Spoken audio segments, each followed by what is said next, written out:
iniciando a nossa 14ª jornada espírita. Que Jesus, nosso mestre e grande amigo, possa serenar as nossas mentes e os nossos corações. Obrigado pela presença de todos vocês na noite de hoje. Vamos iniciar nossas atividades, como de costume, fazendo a nossa prece inicial, convidando o nosso irmão Aldenir Dantas, que é o coordenador da Regional Espírita Setor 2, para proferir a prece inicial da noite de hoje.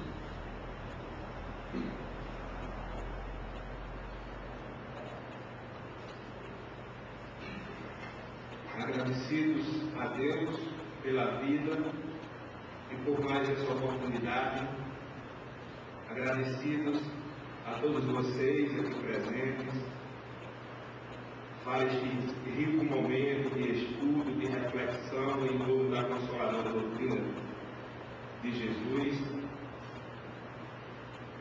Dirigimos nossos pensamentos ao nosso Mestre Maior, Jesus, dizendo: Mestre, mais uma vez os nossos agradecimentos pela oportunidade da vida, do trabalho, do aprendizado, da vivência fraterna. As nossas rogativas, Senhor, para que estejamos sempre acessíveis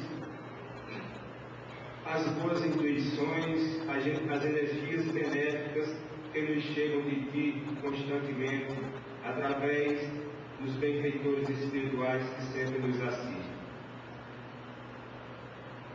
E que estejamos nesta noite, Senhor, em clima de harmonia, de serenidade, para que consigamos assimilar da melhor forma possível tudo que aqui foi discutido e, sobretudo, para que nos fortaleçamos, encontrando assim a força necessária à nossa renovação interior, removendo dos nossos corações os entulhos de orgulho, de egoísmo, de personalismo, que ainda nos separam dos nossos semelhantes e, consequentemente, de Ti. E que possa, Senhor, a Tua paz permanecer conosco, nos animando, nos fortalecendo hoje e sempre.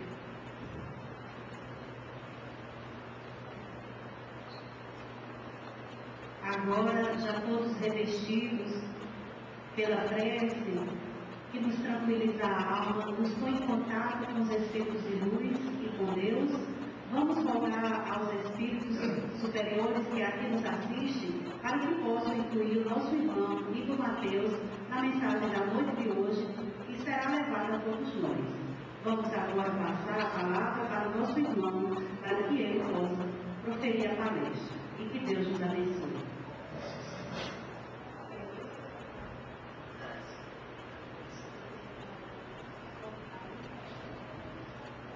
Meus caros amigos, boa noite a todos. Eu queria inicialmente agradecer a acolhida generosa, caridosa de todos, a pessoa da Alcimar, da nossa querida irmã Luciana, e todos que fazem, dos quais eu cumprimento todos os demais. Eu costumo brincar, então, antes da brincadeira, fica o agradecimento. Eu rogo a Jesus que nessa noite nós possamos, sentindo o peso da responsabilidade de abrir a jornada, que nós possamos fazer isso com muito apoio da espiritualidade, e que a noite seja uma noite agradável para todos vocês, de muitas reflexões em conjunto. Mas eu brinco dizendo que a gente tem que começar a se acostumar com esses aparatos tecnológicos, porque, não sei moralmente, mas intelectualmente é provável que a nossa próxima encarnação seja um mundo onde a tecnologia esteja ainda mais avançada. Então, é bom que a gente comece a se acostumar com isso, né? O nosso irmão que estava nos ajudando ali no início, preparando projetor, multimídia, som de laptop, essas coisas todas. Eu me medo com isso para que na próxima, quando eu reencarnar, já não esteja assim tão sem saber das coisas, né? E, aliás, isso tem tudo a ver com o que nós pretendemos falar hoje, quando a gente começa a refletir sobre essa visão ampliada e revolucionária da vida após a morte a que o André Luiz nos convida. Então, eu comecei a pensar de que forma eu poderia tratar esses assuntos, olhando essa questão da revolução. E aí então eu comecei a pensar em que revoluções seriam essas. E a primeira revolução que me veio à mente, ou a primeira grande revolução, e é um pouco dessas revoluções que nós pretendemos falar, é a revolução do próprio nome. Afinal de contas, nós, se procurarmos pela história essa figura, André Luiz, o médico terreno André Luiz, nós não vamos encontrar. Então, a primeira grande revolução que esse Espírito nos traz, a partir do momento em que, para a par com esse grande homem que nós aprendemos a respeitar e a admirar, Francisco Cândido Xavier, e que eu estava dizendo ali agora há pouco que todas as homenagens, tudo que nós fizermos ao longo desse ano em que comemoramos 100 anos do nascimento de Chico Xavier ainda será pouco diante de tanta coisa que esse Espírito nos legou em termos de trabalho. Basta a gente ver só toda essa série André Luiz, que a gente timidamente vai tentar buscar um pouco dessa história, só os preâmbulos dessa história para refletir nessa noite. Então, já nesse primeiro contato, e me chama muito a atenção uma mensagem que já no início do livro Nosso Lar, da primeira obra em conjunto da dupla André Luiz, Chico Xavier, logo quando a gente abre o livro, embora às vezes a gente não costume fazer isso, que é ler introduções, apresentações, prefácios, porque a gente gosta de ir logo para o capítulo 1. E aí, quando a gente vai para o capítulo 1, a gente ignora algumas riquezas que ficam ali pelas apresentações e pelas introduções. E é justamente apresentando esse novo amigo que o Emmanuel vem falando. E na sua fala, entre as muitas coisas que ele diz, ele nos fala que, embalde os companheiros encarnados procurariam um médico, André Luiz, nos catálogos da poesia. Por vezes o anonimato é filho do legítimo entendimento e do verdadeiro amor. Para redimirmos o passado escabroso, modificam-se tabelas da nomenclatura usual na reencarnação. André precisou igualmente cerrar a cortina sobre si mesmo. É por isso que não podemos apresentar, diz Emmanuel, o médico terrestre e autor humano, mas sim o novo amigo e irmão de eternidade. E o que fez junto e o que faz junto essa dupla André Luiz e Emmanuel. Inclusive, pelo que eu vi aí, será a palestra do nosso irmão Nilo que encerrará. A gente está hoje pretendendo falar um pouquinho sobre André Luiz, e o Nilo vem no último dia para nos falar também dessa grande parceria Emmanuel-Chico Xavier. Por trazer valiosas impressões aos companheiros do mundo, necessitou despojar-se do próprio nome para não ferir corações amados envolvidos ainda nos velhos mantos da ilusão. Então, primeira grande revolução que o André Luiz faz, aí sendo apresentado na versão cinematográfica, e eu procurei trazer algumas imagens do filme e algumas coisas do filme, porque eu acredito que talvez nem todos tiveram a oportunidade de assisti-lo ainda. Quem não assistiu, por gentileza?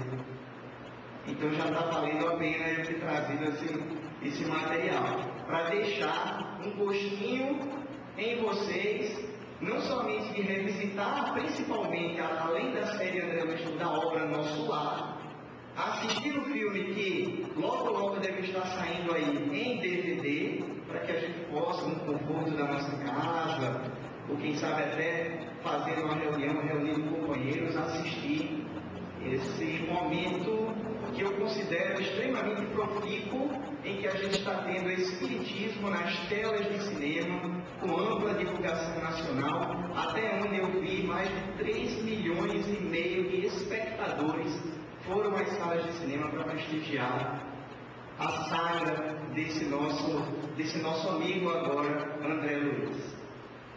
Então, o que importa quem foi o médico terrestre, que nome teve, o que fez ou o que deixou de fazer, diante de tanta riqueza espiritual que nós hoje, nessa noite, não vamos nem conseguir alcançar. É tímido o nosso ensaio de tentar fazer vocês perceberem a grandeza da obra de André Luiz e como ela é efetivamente uma visão revolucionária da vida após a morte. Não é uma tentativa de palestrante escapar da responsabilidade, não. É porque é realmente uma riqueza muito grande que nós precisamos nos debruçar sobre ela. E aí, em todo esse ano onde nós comemoramos e falamos sobre Chico Xavier, qual é o maior presente que nós podemos dar a ele e ao Espírito André Luiz, se não prestigiar a sua obra, mergulharmos profundamente nas reflexões que ele nos convida a fazer. Mas então eu me peguei nessa ideia das revoluções, e aí eu comecei a cogitar qual seria a segunda grande revolução. Na realidade, já vale dizer também que existem outras, talvez vocês possam perceber ao longo aqueles que já tiveram a oportunidade de ler o livro Nosso Lar e estudá-lo, aqueles que assistiram o filme, que já é um ensaio muito tímido do livro, porque como é que você vai condensar uma obra da riqueza de Nosso Lar num tempo limitado de uma produção cinematográfica? E aqui também, lógico que vocês verão outras revoluções. Eu procurei trazer as que eu achei mais pertinentes para o momento, porque realmente é uma obra, não esqueçamos, que foi publicada no ano de 1944. Então hoje, se nós lermos Nosso Lar, talvez muitas coisas não nos chamem mais a atenção. Mas é preciso que a gente faça uma pequena viagem no tempo e perceba a grande revolução que essa obra causou no seu lançamento na década de 40, sobretudo numa sociedade onde o movimento espírita ainda estava, enfim, toda a participação de Chico como grande bandeirante, divulgador desse movimento, principalmente depois que foi à televisão na antiga TV Tupi, no famoso programa conhecido, programa Pinga Fogo, talvez também alguns de vocês tenham a oportunidade de ter visto, porque foi também nesse ano divulgado, redivulgado e trazido à tona novamente. Então, que segunda grande revolução seria essa? E aí nós chamamos de o despertar no mundo espiritual. Então, é a partir de obras como Nosso Lar e outras tantas que as grandes perguntas que assolavam as nossas preocupações filosoficamente vão começando a ser respondidas. Quem somos? De onde viemos? Para onde vamos? E para lá onde eu vou? É legal? E aí André Luiz nos oferece o seu exemplo. E nós vamos ver, sobretudo na continuidade, que é um exemplo de sofrimento, é um exemplo de superação. E também esse é um dos grandes pontos positivos, na minha opinião, da obra. O André vem com toda a simplicidade, oferecendo a sua trajetória, olhando para cada um de nós e dizendo: os erros que eu cometi, aprenda com eles, para que você não precise fazer da mesma forma. Então nós aproveitamos a experiência de um espírito como esse, para que nós possamos, quem sabe, não precisar passar pela longa trajetória que ele passou, que foi despertar no mundo espiritual depois da morte, entender-se e perceber-se vivo depois da morte. E há um momento do filme em que ele olha para a sobrinha do Lísias lá e diz assim: alguma vez você já imaginou vida depois da vida? E aí então esse médico desperta no mundo espiritual depois da morte e reconhece-se vivo. E o que ele encontra lá não é uma situação muito agradável. Vai perceber que a dor é inevitável. Eu gosto muito dessa frase, mas o sofrimento é opcional. E nos oferece a sua experiência. E aí eu tenho brincado dizendo que essa palestra, que eu já fiz de forma diferente, eu mudei um pouco ela para trazer para cá, é menos uma palestra e mais uma grande propaganda. Uma propaganda do livro, uma propaganda de um material muito interessante, que é um DVD book que foi editado pela TBC e que faz um resumo da obra, e eu trago algumas partes dele. Essa que eu vou mostrar agora é uma propaganda do filme, para que quem não assistiu tenha vontade de assistir, e também tinha um material que é um audiobook, uma radionovela que também foi lançada, para quem gosta de escutar, tem essa possibilidade de ouvir o livro e ter toda a emoção do livro. Então, são esses materiais. Então é menos uma palestra hoje, mais um grande... Eu estou aqui menos como palestra, mas como um garoto propaganda, tá certo? Então vamos ver mais ou menos o que é que aconteceu com o André Luiz quando ele desperta.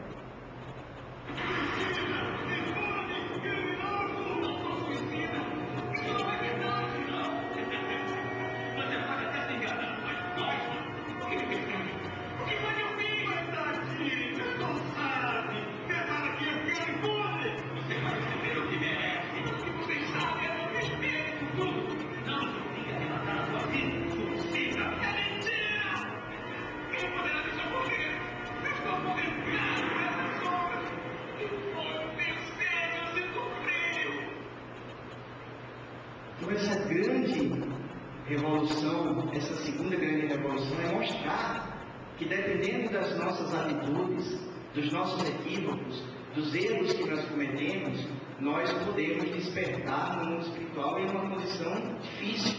E aí a obra Nosso Lar nos apresenta a figura do umbral. E o que é o umbral, afinal de contas? Mas então, aquele lugar horrível onde eu sofri tanto é o que chamo de umbral. Umbral, uma zona obscura que começa na crosta terrestre e tem um significado mais amplo. É a região de trevas onde ficam detidos aqueles seres humanos que deixam o planeta, mas não se resolvem a cruzar as portas dos deveres sagrados a fim de cumpri-los.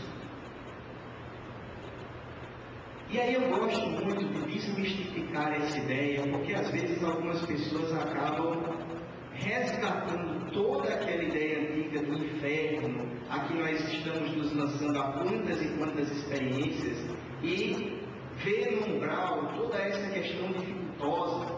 Mas eu acho que a grande mensagem de André Luiz é mostrar que céu e inferno, muito mais do que localidades, regiões delimitadas, são estados da nossa consciência. A partir do momento em que eu vibro no mal, que eu penso no mal, que eu cometo erros, estarei no inferno onde quer que eu me encontre. A partir do momento em que eu penso no bem, que eu faço a caridade, que eu busco seguir os exemplos do Cristo, estarei no céu onde quer que me encontre. E duas pessoas no mesmo local físico podem estar em estados vibratórios diferentes. A primeira pode estar naquele mesmo lugar experimentando todo o sofrimento que nós aprendemos a considerar o inferno. E a outra, junto dela, talvez do lado, tentando ajudá-la, pode estar numa situação diferente. Então, o André Luiz vem nos mostrar a responsabilidade que os nossos atos nessa vida representam. E como realmente o que nós fazemos traz as suas consequências na colheita que nós temos que obrigatoriamente fazer, embora livre seja a semeadura para cada um de nós. E nos adverte, você não precisa passar pelo que eu passei. Você pode fazer diferente. É sempre tempo de recomeçar. É sempre tempo de mudar. E esse é um grande fato. Porque a doutrina espírita, além de tudo, é uma doutrina esclarecedora. E nos mostra isso. Que sofrer vai ser sempre uma opção nossa. A partir do momento em que a gente sofre as consequências dessa grande lei universal, chamada lei de causa e efeito, lei de ação e reação. Então nós não podemos mais pretextar ignorância, porque a gente sabe da responsabilidade que os nossos atos ensinam. Sem que isso precise, meus caros amigos, ser um momento sofrido para a gente. Tinha um amigo meu que sofria tanto com essa questão, mas tanto que ele dizia assim: Igor, eu acho que eu estou tão ruim, mas tão ruim que eu estou com medo de desencarnar e não vou ser recebido mais nem no 1 grau. Vai ser no 2 grau ou no 3 grau, porque a situação está difícil. Calma, meu amigo, não se preocupe demasiadamente com isso. Haja no bem. Porque senão, às vezes, a gente fica tão preocupado em, se eu desencarnar, eu não quero ir para um grau, não quero ir para uma região de sofrimento, que a gente esquece de viver. A gente esquece de fazer as coisas. A gente esquece muitas vezes de fazer o bem, tão preocupado em não fazer o mal. E não fazer o mal é uma coisa, já é o primeiro passo. mas nós precisamos fazer o bem. Então é preciso que essa noção que a obra Nosso Lar traz não seja algo que nos atinja com muito sofrimento, com muita preocupação, mas que a gente encare isso como uma realidade atestada pela experiência que o André nos traz e principalmente, sobretudo, como um grande sinal de alerta. Ainda há tempo de a gente não precisar passar nem pelo 1, nem pelo 2, nem pelo 3. Depende única e exclusivamente de quem? Eu tenho que arregaçar as minhas mangas e atender ao chamado de Jesus e trabalhar, nem que seja essa última hora, para que essa última hora seja uma hora extremamente produtiva. E aí um pouco do que a versão cinematográfica trouxe, pintando as regiões inferiores, cada pessoa dessas com seus dramas, com toda a sua história. Eu achei interessante que a produtora, no make-off do filme, disse que a ideia deles foi exatamente construir cada uma dessas personalidades, o que eles teriam sido quando vivos. E aí então eles desconstruíram isso, rasgaram a roupa, fizeram, quer dizer, eles imaginaram a pessoa e desconstruíram essa pessoa. E aí nós temos a versão cinematográfica daqueles que fizeram companhia ao André Luiz. E eu trouxe essa foto, onde a gente vê um take dele deitado lá, só para a gente ver como o ator, o Prieto, que viveu o André Luiz nas telas de cinema, sofreu, o pobrezinho, ele realmente espiou muita coisa aí ao ter que viver o André Luiz nesse momento, porque foi um momento difícil até para o próprio ator. E olha só como é que em determinado momento a gente vê a figura do André Luiz. Então lembrem aquele médico do primeiro slide, todo arrumadinho, todo bonito, e olha a situação dele agora. Então é um sinal de alerta muito interessante. Mas aí a gente caminha para a terceira grande revolução, porque o tempo corre e a disciplina nos impele a seguir adiante. E aí nós vamos ver o poder de uma prece sincera. Olha, gente, é incrível os milagres que uma prece sincera pode fazer. Ela cativa, ela faz com que as pessoas que estão ao nosso lado, elas se levem também junto com essa energia positiva que nós geramos. E aí a figura, você vê que até o cãozinho, envolvido pelas vibrações da prece do menino, também se colocou numa posição de reverência. E foi um pouco disso que o André Luiz percebeu. Então eu acho que agora vem no próximo vídeo, onde eu trago também para me ajudar. Olha só a minha pretensão. Um dos diretores da Federação Espírita Brasileira, eu gosto muito da forma como ele fala, é o Geraldo Campete, e ele é justamente a pessoa que apresenta o DVD Book Nosso Lar e vai falar e vai mostrar mais ou menos como é que foi esse momento do André. Porque lá, mergulhado no sofrimento, quando não tinha mais nada, quando todas as esperanças estavam esvaídas, ele lembrou de fazer a única coisa que faltava para ele: rogar a Deus, fazer uma prece, solicitando amor. E aí, nessa hora, a gente vê essa grande revolução, o grande poder da prece que nunca fica sem resposta.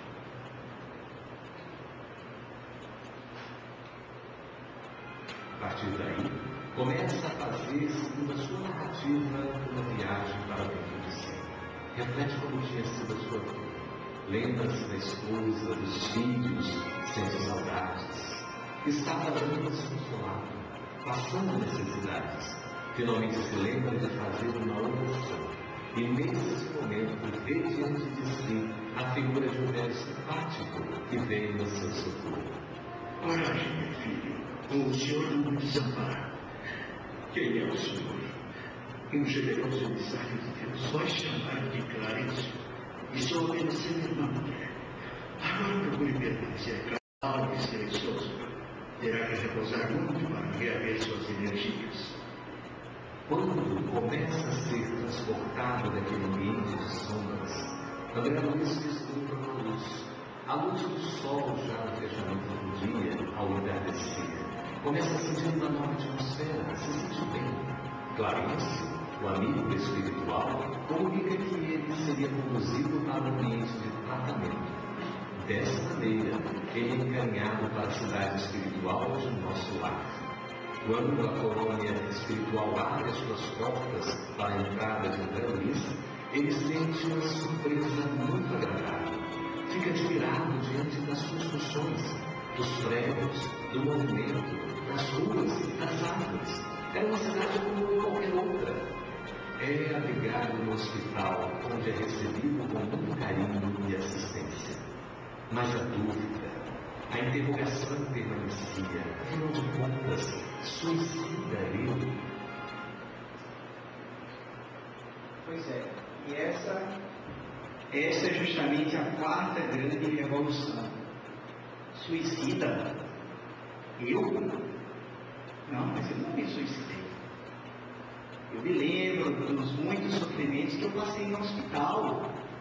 A esposa, os filhos chorando ao meu leito. Como? De onde essas acusações de suicídio?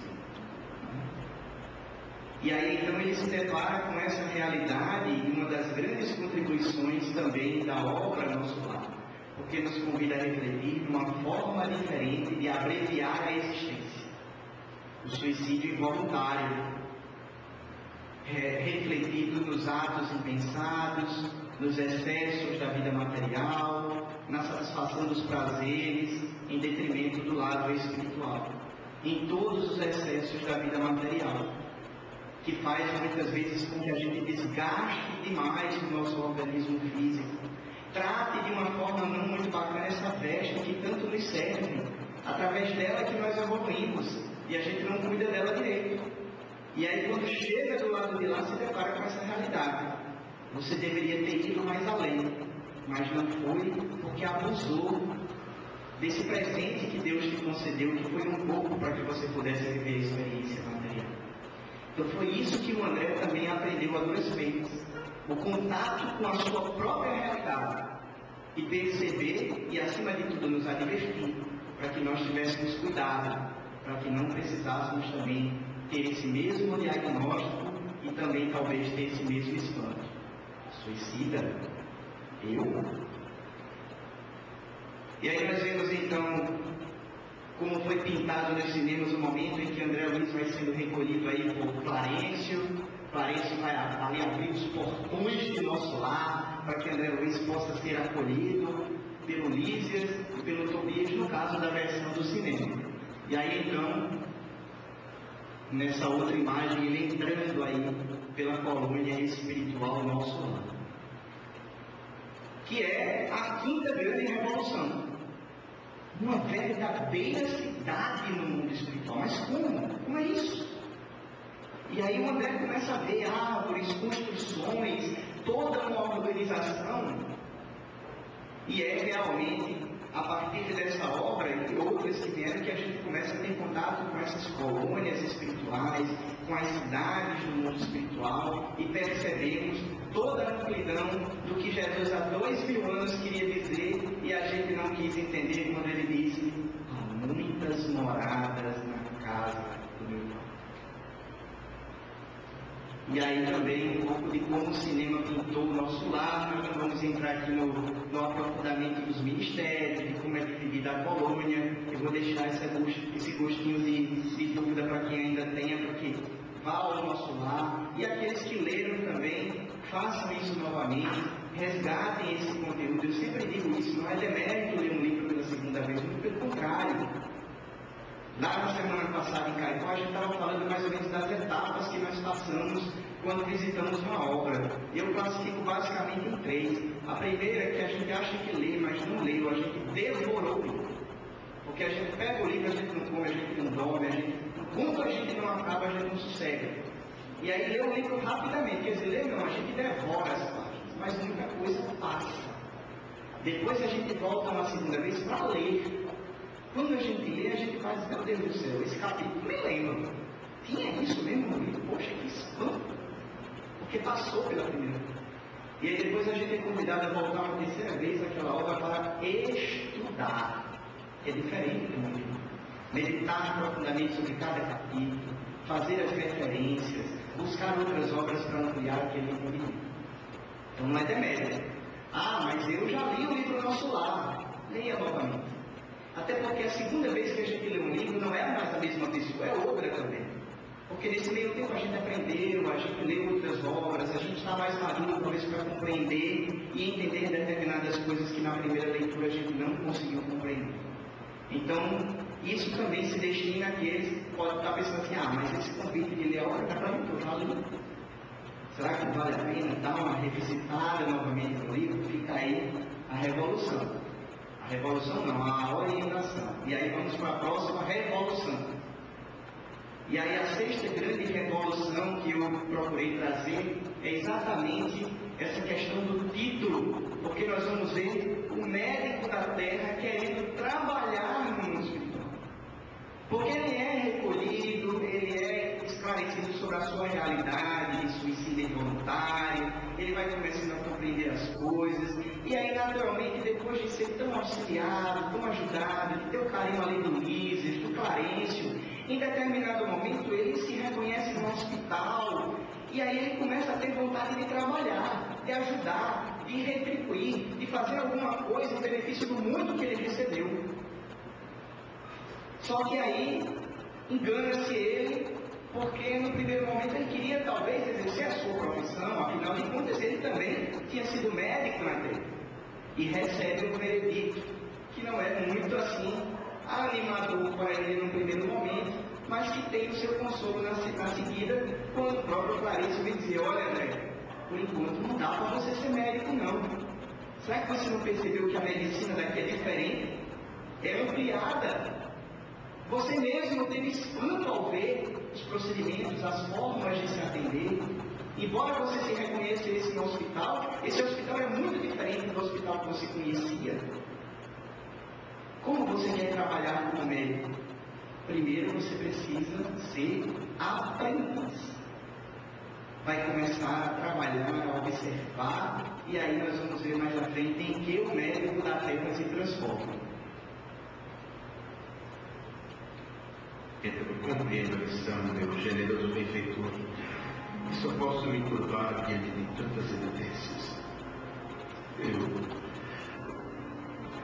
Eu quero me submeter a qualquer trabalho, a qualquer trabalho mesmo nesta colônia de realização de paz. Mas se eu não possuo só verdades amargas, André, afinal, tenho que lhe dar algum destino. Você não pode ainda ser médico aqui em nosso lar, mas oportunamente poderá assumir o cargo de aprendiz. Compreendo, ministro Clarencio. Além do mais, minha posição atual não é das melhores. Mas pode-se dizer que é confortadora. Muitas intercessões têm chegado ao Ministério do Auxílio a seu favor. André se anima tanto com o trabalho que chega a prestar qualquer serviço pelo prazer de trabalhar. Serviços que poderiam ser considerados desprezíveis, ele faz com o máximo amor, porque reconhece que todos os trabalhos são importantes. E a sua primeira atuação é exatamente limpar o chão.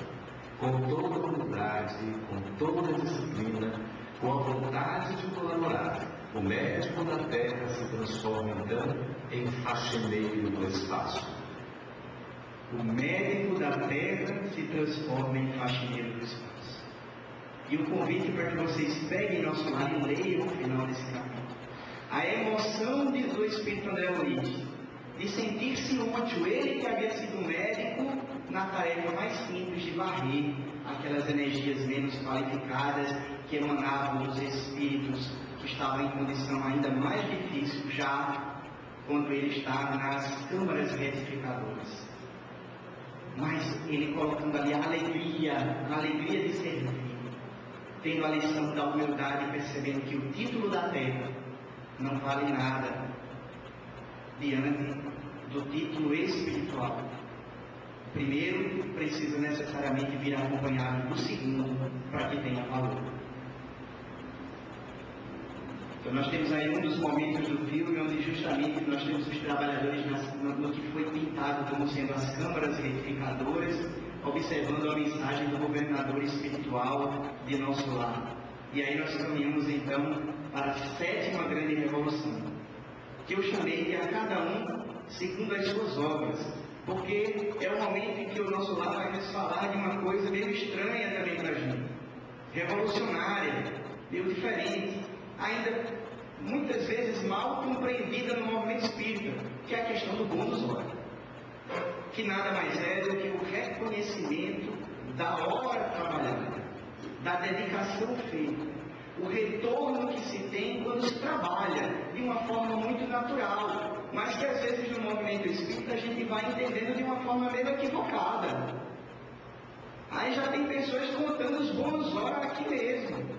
Ou então dizendo assim, olha, quando eu desencarnar, eu quero chegar lá em nosso lar, mas engraçado que eu não vi onde é que é o banco lá, porque eu tenho que saber onde é o banco para começar a guardar meus bônus horas, que eu vou administrar, para que eu possa conseguir as coisas. Então, continua sendo ainda aquele mesmo personagem das parábolas de Jesus, que derrubou os seus celeiros para construir celeiros maiores, e disse, agora minha alma, tu tens grandes bens para que possa usufruir. Então, às vezes, a gente tem uma noção equivocada desse bônus hora, tá? Fica assim, poxa, vou desencarnar, eu trabalhei muito lá na Terra, como é que está meu saldo aí na conta celestial? Aí o mentor espiritual olha para a gente e diz, olha, parece que tem alguma coisa errada, porque fica a zero. Zero? Mas eu fiz tanta coisa lá. Pois é, que coisa estranha. E uma coisa, você fez esperando recompensa? Porque se fez esperando recompensa, não vale nada. Você já teve a recompensa. Então, tem que ter cuidado com essa questão do bônus hora. Nada mais é do que lei de ação e reação, a cada um segundo as suas obras. E o que é que vale? O que é que vale efetivamente lá? Trabalho. Olha aí o Lísias, na sua condição de enfermeiro, auxiliando André Luiz, aplicando-lhe as energias reparadoras. Trabalho. E quem trabalha tem um mérito pelo trabalho.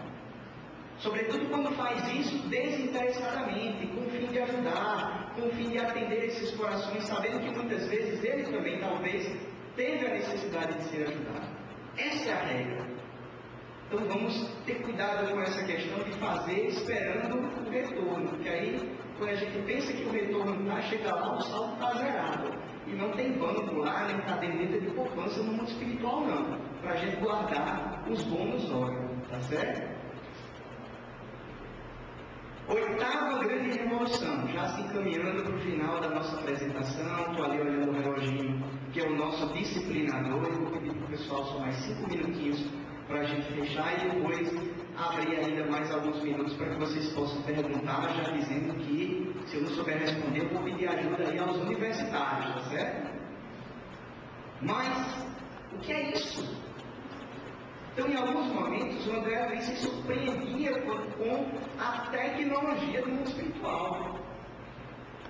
Então, uma das coisas que ele viu lá, e que causou muito estranho para ele, foi o Aeópolis, um grande instrumento que fazia com que, e aí eu vou pular o videozinho do DVD Book, que fazia com que os espíritos lá pudessem se deslocar, sobretudo porque alguns deles ainda não dominavam a técnica de vomitar. E aí a gente vê o Lísias com o André Luiz nesse grande ônibus espacial do além, que ele diz parecia estar sustentado por fios invisíveis ou por energias eletromagnéticas que ele desconhecia.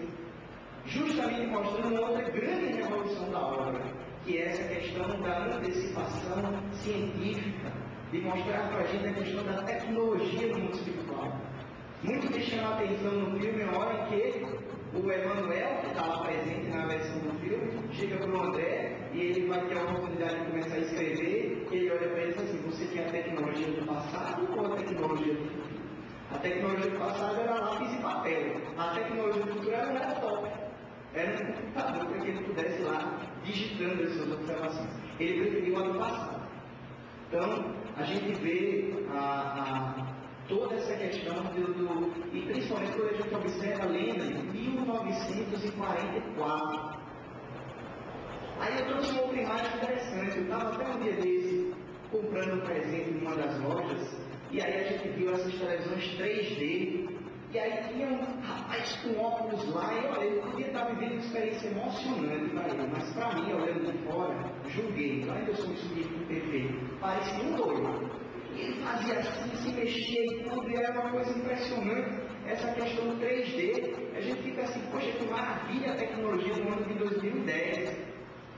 Mas isso aqui em 1944, o André já nos falava de equipamentos que pareciam uma televisão, mas que eram diferentes, que a imagem dele parecia que brotava como se fosse uma coisa meio holográfica, e que mais ou menos foi pintada na versão cinematográfica dessa forma, onde a gente tem a ministra veneranda dando uma mensagem de esclarecimento, e aí de repente ela aparece como se estivesse presente ali, e logo depois que acaba essa imagem se esvanece.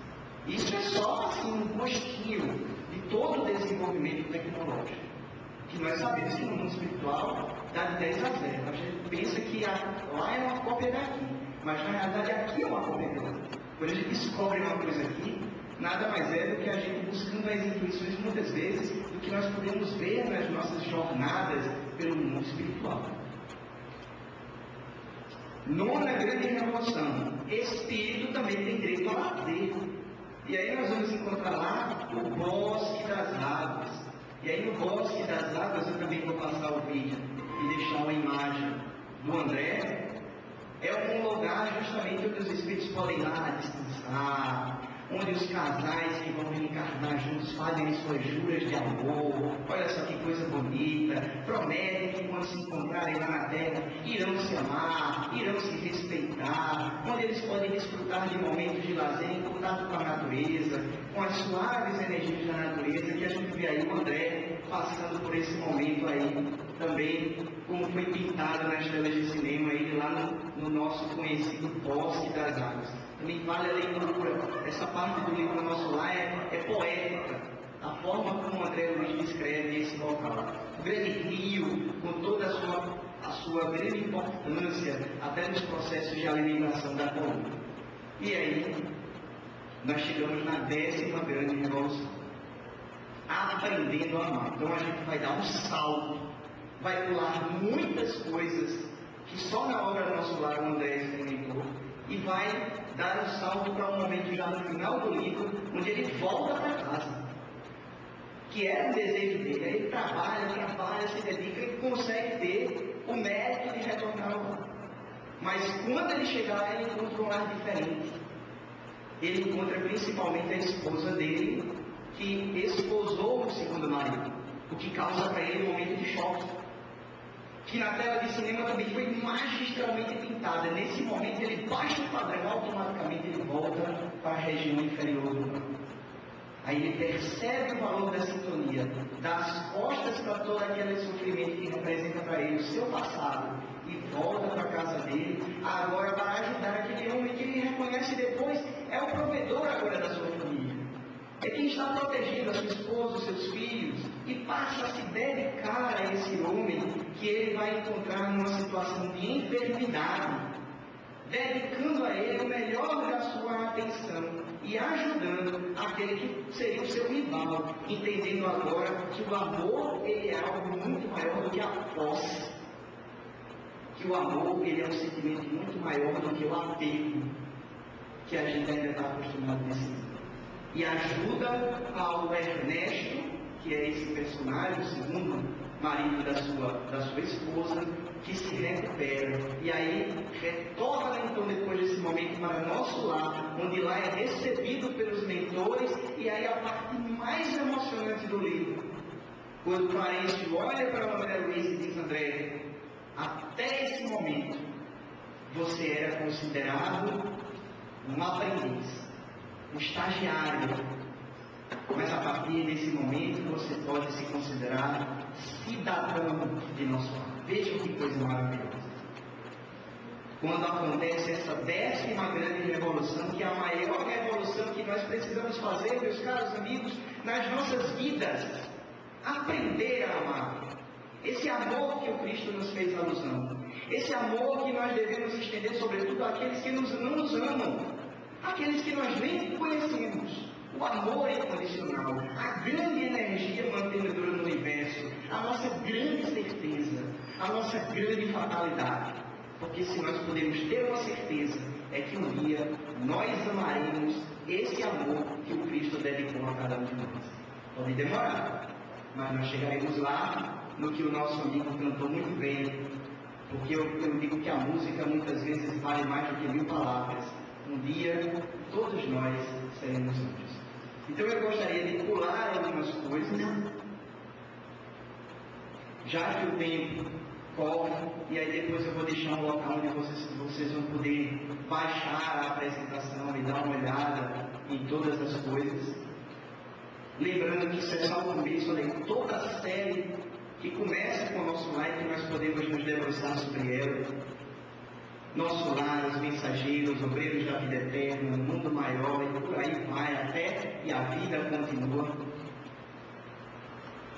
E aí eu gostaria de trazer então aquilo que agora, na primeira versão dessa palestra, era breve nos cinemas.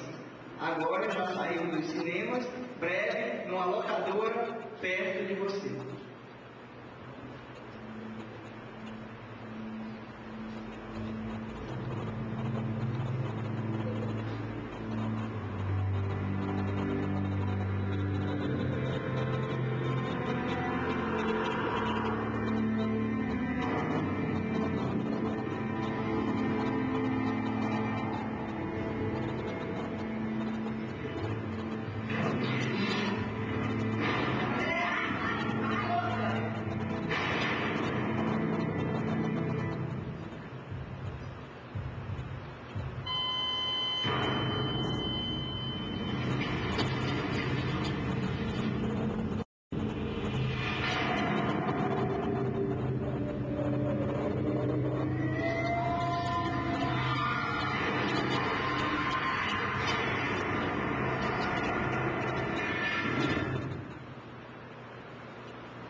André, Gustavo, que lugar é esse?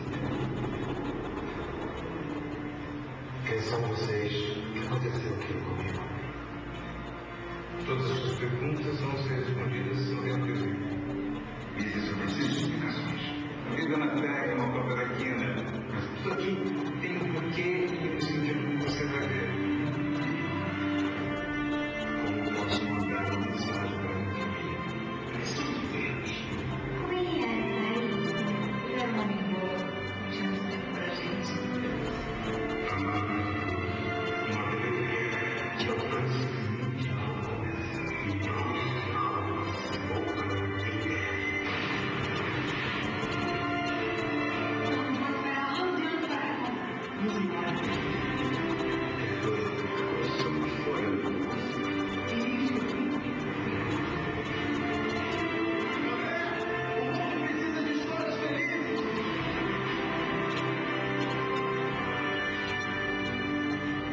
Um dia você vai entender. Sempre temos de começar. Alguma vez você imaginou vida depois da vida?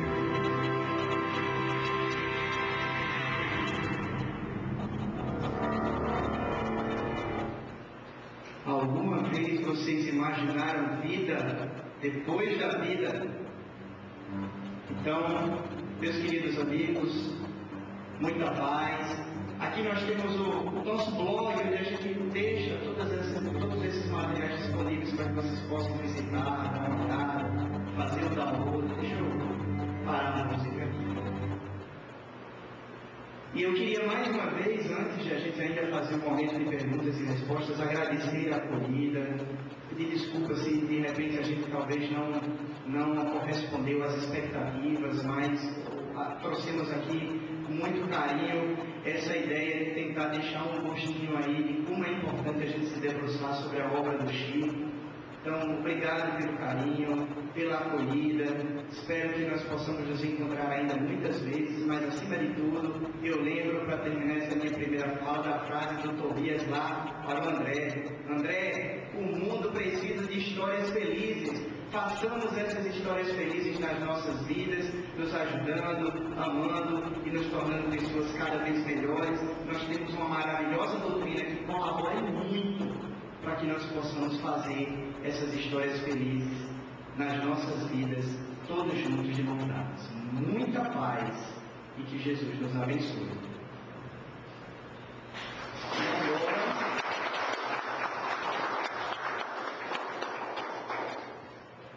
E agora Estou à disposição, um de cada vez, tá? Não precisa ter tumulto. Quem quiser fazer alguma pergunta, algum comentário, acrescentar alguma coisa ao que nós falamos, né? Anunciada. Olha, gente, podem, sintam-se à vontade, tá? Estamos aqui entre amigos, então perguntem mesmo, podem falar. A gente vai até aí, não precisa escrever, sem formalidade, estamos em casa. Eu já estou me sentindo em casa. Então, se alguém quiser fazer alguma pergunta, eu sei que o tema é instigante, eu sei que são muitas revoluções na nossa mente, não é? Mas o grande objetivo é esse. Hoje nós temos uma grande riqueza à nossa disposição. É preciso que a gente se lance a isso. Por mais de 400 obras psicografadas por Chico Xavier, cada uma delas é uma semente de luz que pode iluminar os nossos corações. E cada uma delas nós vamos crescer, nós vamos aprender, nós vamos nos tornar pessoas melhores. Então, nossa irmã fez a pergunta se tínhamos um livro no nosso lar, de adquirir. Então, a gente tem aqui, nos nossos núcleos especiais de luz, uma livraria, onde nós expomos e vendemos obras, o livro do nosso lar está à venda, e temos também uma biblioteca, né? Então a gente também tem um livro do nosso lar para empréstimos. E funcionamos todas as terças e quintas-feiras, a biblioteca está aberta e a livraria das 19 horas às 19 horas e 30 minutos, todas as terças e quintas. E agora, no mês de novembro, também nos sábados. Esses trechos que você mostrou aí, é audiobook, videobook? esses trechos são a mescla de um audiobook que vocês aqui têm uma felicidade de poucos que é ter acesso também à TV SEI, que é um grande instrumento de divulgação espírita. Quer dizer, olha só, quem imaginava que a gente poderia ter uma televisão com programação espírita? Então, e hoje com a facilidade da internet, a gente pode solicitar, enfim, independente de talvez não ter disponível aqui, de repente o centro pode até avaliar a possibilidade de pedir esses materiais. Então é um DVD book que é apresentado pelo Geraldo Campete e que ele vai fazer um resumo do nosso lar. Então é melhores momentos.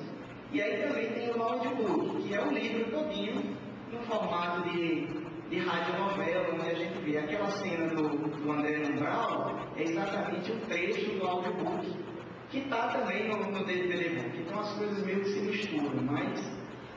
Então quer dizer que o DVD book é um resumo, melhor não é na íntegra não. Não, o DVD book é, o Geraldo Campete ali mais ou menos em 40 minutos, ele vai dar uma passada pelos melhores momentos do nosso lar. Com direito a essas animaçõezinhas, que aqui eu só mostrei algumas, não mostrei nem a metade do que tem no DVD book, e outras passagens interessantes do nosso lar. Então vale a pena, né?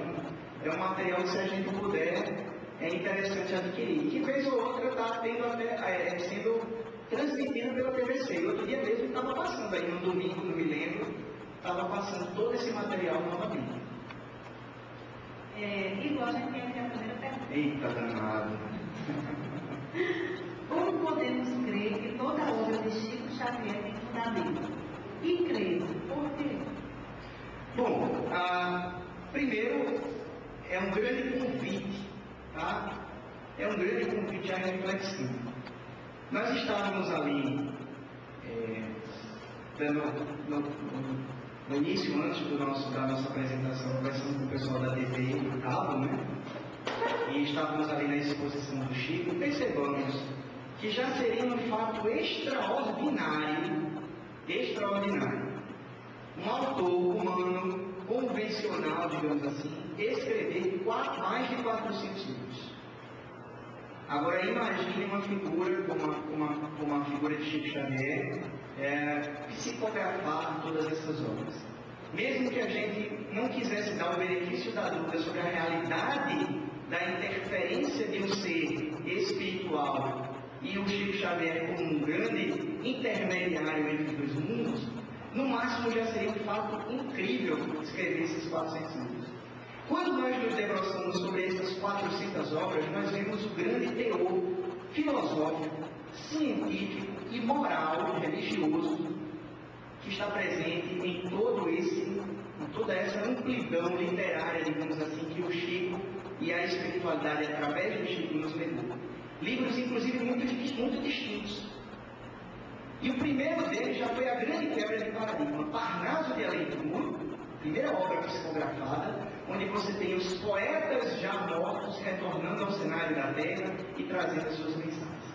Cada um com um estilo literário diferente, cada um com a sua forma de se expressar, poemas extremamente diferentes uns dos outros. É algo espetacular de se imaginar, só se a gente pensar sobre esse aspecto.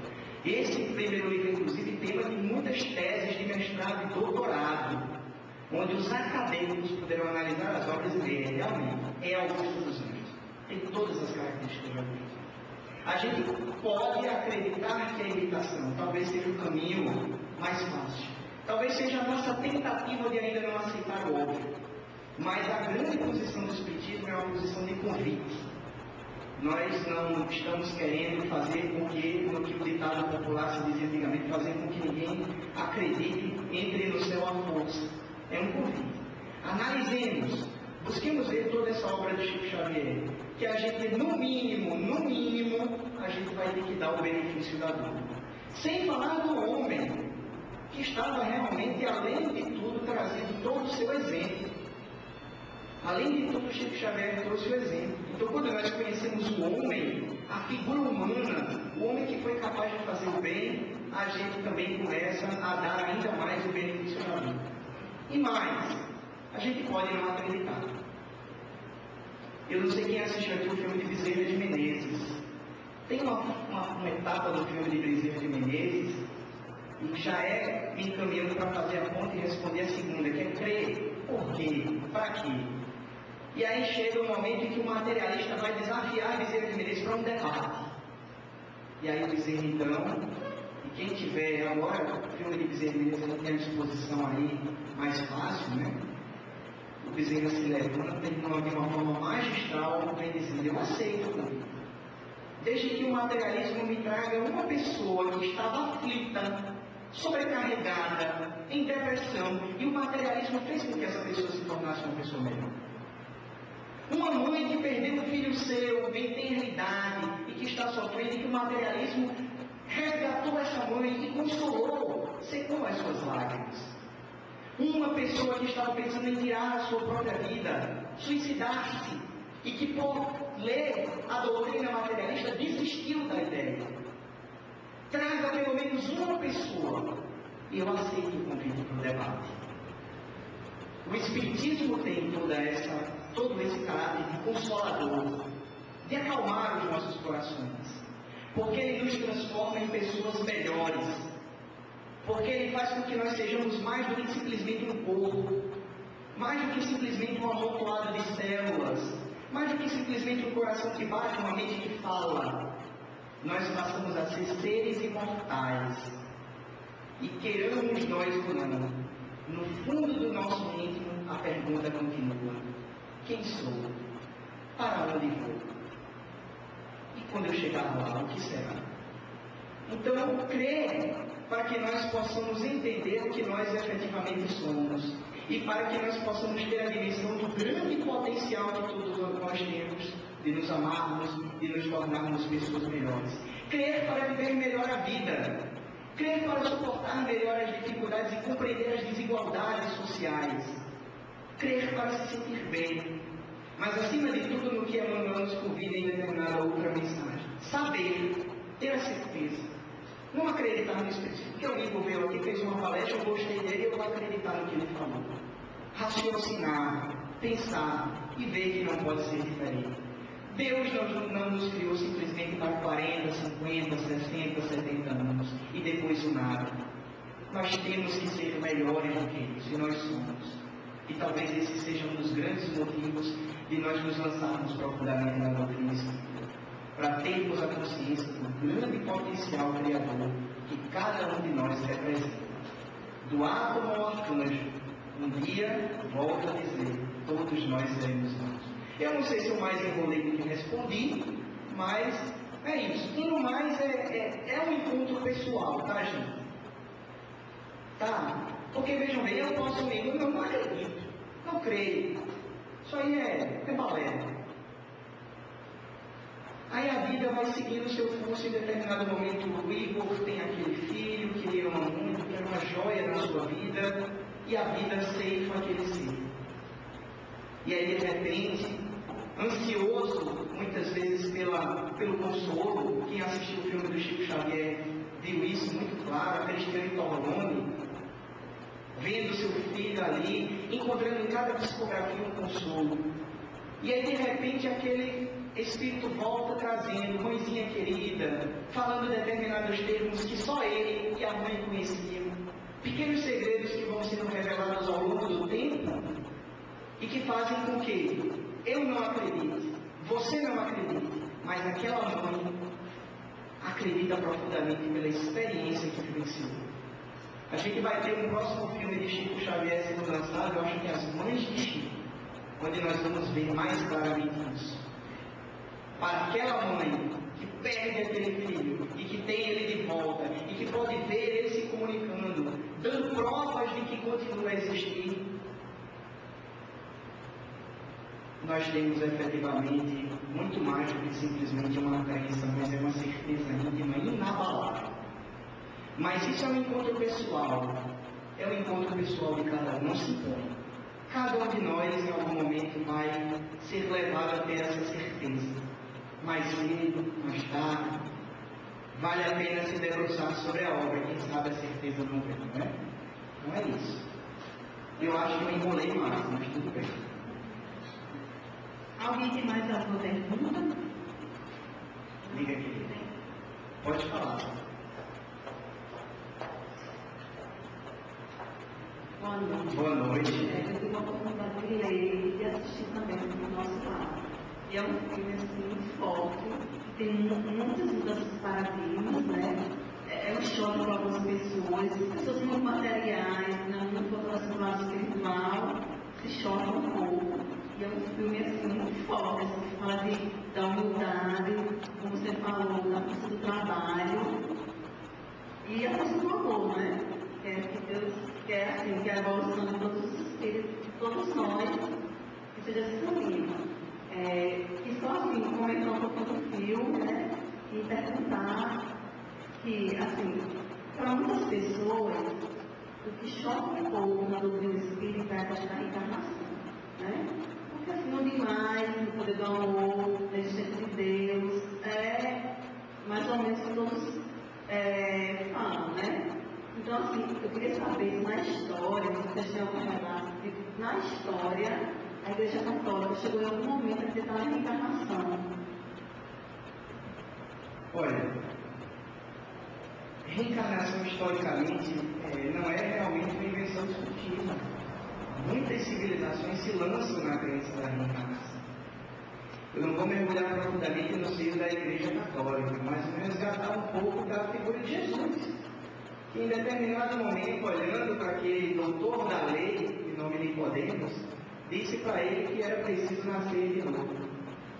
E aí ele ignora: como é que eu posso retornar ao seio da minha mãe depois de crescido? Mas você é doutor da lei, Nicodemos ignora essas coisas. Mas a frente de Jesus claramente vem falando de João Batista, dizer que é ele o Elias que vive. Então, no próprio Novo Testamento, nós vamos encontrar grandes e grandes evidências da reencarnação, que foi tida sobre o nome sobre o dogma da ressurreição e vem sendo crida por muitas pessoas ao longo da história da humanidade, se bem que de formas diferentes. Eu tenho uma amiga minha que ela é católica, mas ela diz assim: Igor, eu sou católica, mas eu acredito na reencarnação. Eu brinco com ela, digo, não deveria, porque não é esse o dogma que é pregado na igreja. É a ressurreição da carne. É um pouco diferente. Ela diz: mas eu acredito, é lógico. É lógico, não tem como ser diferente. Eu não vou deixar de ser católico, eu gosto demais. Eu disse: nem você deve deixar de ser. Você gosta da religião católica, continue lá, faça o bem, seja uma pessoa de bem. Mas ela disse para mim: e sabe o que é legal? É que a gente não briga. Porque eu tenho outro amigo também que é desse mesmo jeito. Porque a gente se une pelo que a gente tem em comum. No lugar de a gente pensar nas divergências, nos pontos que eu acredito de uma forma diferente e eles de forma diferente, a gente se une pelo comum. E o que é o comum? é Jesus. É a mensagem de Jesus. A gente teria 2 minutinhos para eu mostrar um vídeo. Dá? Para eu mostrar um vídeo. É um videozinho só. Pode ser? Já que ela tocou nessa questão da reencarnação. Oi. Só gostaria de complementar em relação à Igreja Católica que ela falou, né? A gente fez uma palestra há alguns dias sobre reencarnação aqui na nossa casa e tem uma informação colhida que houve um concílio, se eu não estou enganada, foi 553 depois de Cristo, onde Justiniano era o imperador, né, de Roma, e ele terminou se consorciando com uma moça chamada Teodora. Teodora era uma meretriz. E aí, quando aconteceu esse laço matrimonial, as meretrizes ficaram muito felizes, porque Teodora, que era uma meretriz, estava, né, como uma imperatriz. Era a esposa do imperador. Então, ficaram muito felizes. Aí, até essa época, era certo a crença na reencarnação, inclusive na Igreja Católica. Mas o que acontece é que ela fez uma caça às meretrizes e matou a todas, porque ela não queria mais ser lembrada como tal, né? Porque ela, com raiva, porque as pessoas depois começaram a falar que ela iria ter, já que ela matou cerca de 500 mulheres, ela iria também ter 500 reencarnações para pagar o que ela fez com as meretrizes. E no final das contas ela fica chateada com essa coisa toda. Ela era uma mulher muito poderosa, tinha aquela história do ditado popular, uma lábia muito boa, e conseguiu convencer, né, o imperador, e ele faz um concílio junto com a Igreja Católica. Na época era o Papa Vigílio que estava como Papa. Ele foi preso, exatamente porque ela era contra acabar com a ideia da reencarnação, e outras pessoas que eram a favor de acabar com a ideia da reencarnação fizeram o concílio, né, e terminaram aprovando que a igreja, a partir daquele momento, não acreditava mais em reencarnação. Dessa forma, Teodora achava que não iria reencarnar mais nessa situação. Existe isso aí. Obrigada. Muito bem. Quase bati as palmas para você, viu, Marcelo? Esse pontinho, meu irmão. É toda uma outra palestra. Inclusive, nós fizemos lá em Caicó na semana passada, e aí nós mostramos esse vídeo. Eu queria trazer só 15 segundinhos dele para vocês.